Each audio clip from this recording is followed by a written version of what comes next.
시청자 여러분 안녕하세요. 평양여전 아민이입니다. 반갑습니다. 제가 올해로 정착 6년차를 맞이했는데요. 처음 한국에 왔을 때는 눈에 보이는 모든 것들이 다 너무 충격적이고 신기하고 그랬었는데 저도 여기서 정착해서 살아가다 보니까 어느 순간 자연스럽게 모든 걸 누리며 살아가고 있더라고요. 그런 와중에도 가끔씩 맞다. 내가 북한에서 있을 때 옛날에 이렇게 살았었지. 근데 지금 한국에 와서 이렇게 살고 있구나. 한국에 와서 정말 좋구나. 이런 생각을 할 때가 있어요. 그래서 얼마 전에도 그런 생각이 확 들었었거든요. 그래서 오늘은 제가 정착 6년 차에 느끼는 한국에 와서 좋은 점 2가지에 대해서 오늘 추가로 말씀드리도록 하겠습니다.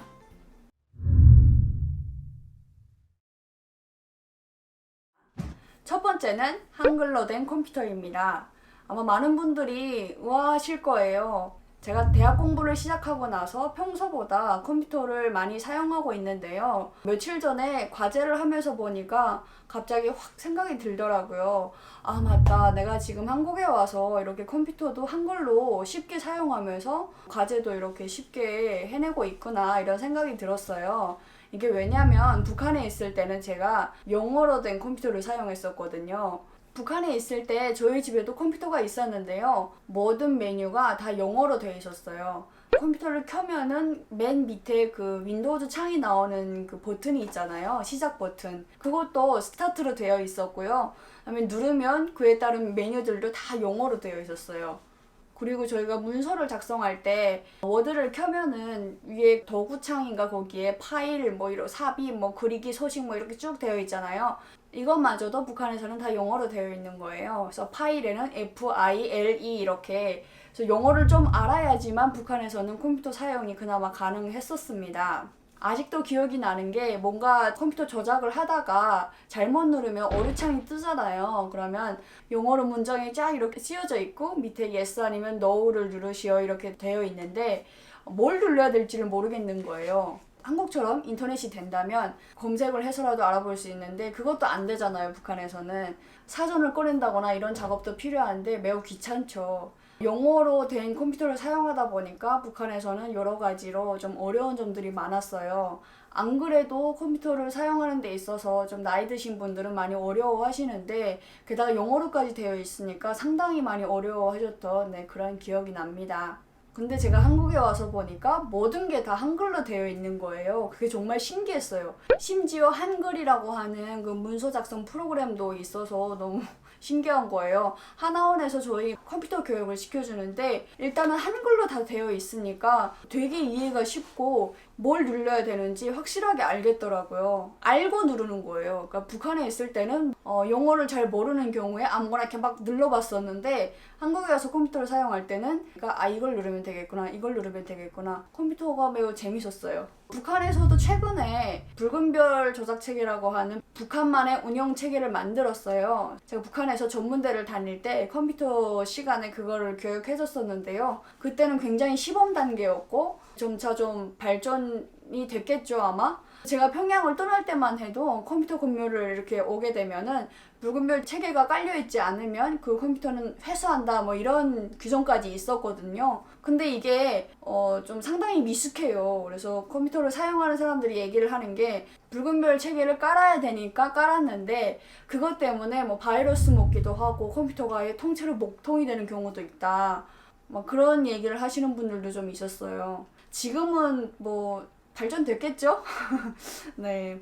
그리고 이 한글과 관련해서 제가 북한에서 들었던 얘기를 하나만 더 첨언해 드린다면 북한에 있을 때 저희 아빠가 그러셨어요. 세계적으로 공통어가 7가지가 속한대요. 근데 그 7가지 안에 한국어가 속한다는 거예요. 그래서 세계적인 어떤 제품을 개발할 때에는 글로벌한 제품을 개발할 때에는 무조건 한국어로 된 사용 설명서까지 첨부를 해야 된다. 아빠가 그렇게 얘기를 해주셨거든요. 진짜 한국이 그 정도일까? 남조선이 그 정도로 잘 사나? 이런 생각을 했었어요. 근데 제가 몰타에 나가서 일을 하면서 보니까 옷을 생산하면서 옆에 라벨을 이렇게 붙이잖아요. 알땡땡이라는 그 제품은 굉장히 유명한 브랜드 제품이기 때문에 여러 나라 다 수출되겠죠 아마. 그래서 그때 영어 있었고 중국어도 있었고 뭐 여러 나라 말들이 있었는데 한국어도 거기에 포함이 되는 거예요. 그래서 그걸 보면서 아빠 말이 딱 떠올라가지고 되게 신기했었어요. 지금 생각해보니까 아마 한국의 경제력이 엄청 발전하다 보니 한글로 된 저작 체계에다가 또 한국에서 만드는 컴퓨터를 이렇게 자랑스럽게 쓸 수 있는 게 아닌가 이런 생각이 들기도 하고요. 브랜드 그런 옷에도 아마 한글로 된 라벨이 들어갈 수 있지 않았나 이런 생각도 듭니다. 두 번째는요, 머네기와 관련된 내용입니다. 아마 지금부터 북한에서는 많은 사람들이 슬슬 모내기 준비를 하고 있을 거예요. 농장에서 일하시는 분들은 또 모내기에 필요한 모든 걸 준비하고 있고, 도시에 사는 사람들은 농촌지원전투에 갈 준비를 하고 있겠죠. 그만큼 북한에서는 모내기철이면 모든 사람들이 다 동원해서 농장에 나가서 일을 도와줘야 되거든요. 그렇게 농촌에 집중함에도 불구하고 해마다 식량이 부족하다고 하는데 그건 참 아이러니하기도 합니다. 그래서 제가 북한에 있을 때 모내기를 해마다 나갔었어요. 그래서 해마다 한 달 동안 어떨 때는 40일 정도 이렇게 동원돼서 농사일을 돕곤 했었는데요. 처음에 농촌동을 나갔을 때가 제가 만 14살 때예요. 그때 아직도 잊혀지지 않는 게 기계가 거의 없어요.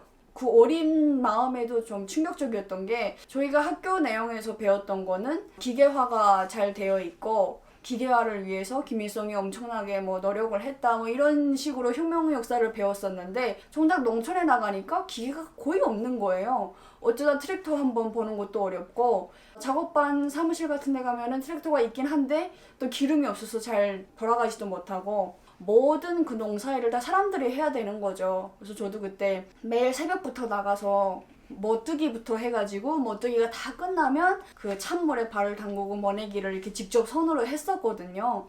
사람들이 빼곡이 서서 이렇게 쫙 꼽으면 또 줄 옮기세요 하면 또 옮겨가지고 뭐 막 이렇게 꼽고 이런 식으로 거의 반나절 동안 막 이렇게 사람이 없으면 일단 농사일이 안 됐었어요. 그리고 어쩌다 머내기를 하는 그런 기계가 있거든요. 거기에는 일단 운전수가 앉고 뭐를 이렇게 보충해줘야 되는 농장원 여자분 두 분이 이렇게 앉아있고 기계를 몰면서 나가면 저희가 뒤에서 버식을 하면서 따라가야 돼요. 기계가 제대로 꼽지를 못하는 거예요. 규칙적으로 잘 이렇게 뭐가 꽂혀야 되는데 안 꽂히고 계속 듬성듬성 꽂히다 보니까 저희가 그 빈자리들을 이렇게 체험해서 나가야 되는 거죠. 근데 제가 한국에 와서 농촌과 관련된 그런 영상을 좀 많이 찾아봤었는데요. 왜냐면 사실은 제가 북한에 있을 때부터도 좀 시골 같은 그런 데 사는 게 꿈이었었거든요. 신기하게도 뭔가 앞에 물이 흐르고 뒤에 산이 있고 뭐 자연 이런 걸 되게 좋아했었어요. 그래서 한국에 와서도 언젠가 내가 한번 시골에 가서 살아보고 싶다. 텃밭 농사 하면서 살아보고 싶다 이런 생각이 들었고 농촌과 관련된 영상들도 찾아보고 그랬었는데 제가 봤던 영상에는 그 물이 잠긴 모판이 없었어요. 그래서 머뜨기도 그냥 사부를 이렇게 퍼가지고 이양기에 바로 이렇게 담더라고요. 그러면 그 이양기가 막 꽂으면서 나가는데 그 이양기를 모는 그분밖에 없는 거예요. 뒤에 뭐를 보충해주는 여자분도 없고 따라가면서 뭐를 보식하는 사람도 없고 그 사람 혼자서 그냥 쭉 이렇게 꽂으면서 나가는데 너무 신기하더라고요. 제대로 다다다다 이렇게 꽂히면서 나가는 게 와, 저 기계가 되게 발전된 기계구나. 원래 이양기가 저렇게 제대로 꽂히면서 나가는 게 이양기였구나. 그런 걸 제가 한국에 와서야 알게 됐어요. 그리고 한국의 농촌에서는 그렇게 많은 인력이 필요 없다고 하더라고요. 한국에서는 워낙에 좋은 기계들을 쓰는 데다가 기계화도 되게 잘 되어 있으니까 북한처럼 이렇게 도시에 있는 사람들이 갑자기 우르르 달려나가서 농사일을 도와준다 이런 일은 없을 것 같아요. 제가 얼마 전에도 뉴스를 봤는데 농사일을 하다가 트랙터를 그냥 그 작업장에다 두고 퇴근을 했는데 그 트랙터를 훔치다가 걸린 사람들에 대한 그런 기사를 봤었거든요. 그 마지막에 기사를 끝맺으면서 기자분이 트랙터를 그냥 작업장에 두는 게 아니라 집 앞에다 두라고 되게 두릅에서 너무 신기했던 게 그럼 한국에서는 이렇게 집집마다 트랙터가 있나? 북한에서는 작업반에 한 대, 두 대 있으면 정말 많은 거다. 전 그렇게 들었었는데 여기서는 1집 1트랙터인가?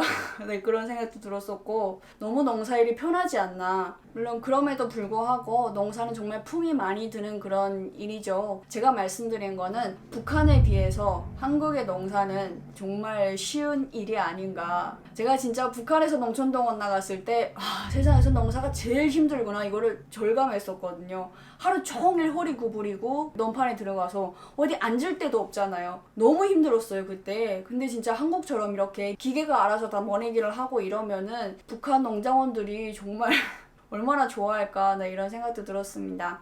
그리고 또 신기했던 게 제가 북한에서 농촌동을 나가면서 보니까 정작 농사 짓는 사람들이 제일 못 살아요. 제가 그때 농장원들이 식사를 하는 걸 보고 너무 마음이 아팠던 게 쌀이 안 보일 정도로 진짜 풀이랑 강냉이, 타겐골 이렇게 섞인 막 그런 걸 드시는 거예요. 저희는 쌀 갖고 나가고 막 이렇게 잘 먹고 그랬는데, 그래서 저희가 농촌 지원을 나가면 선생님들이 항상 하시는 말씀이 사탕을 먹고 그 포장지를 아무데나 막 버리지 마라. 너네가 그렇게 비싼 걸 먹고 있는 걸 농장원들이 보면은 농장원들이 일을 안 하려고 한다.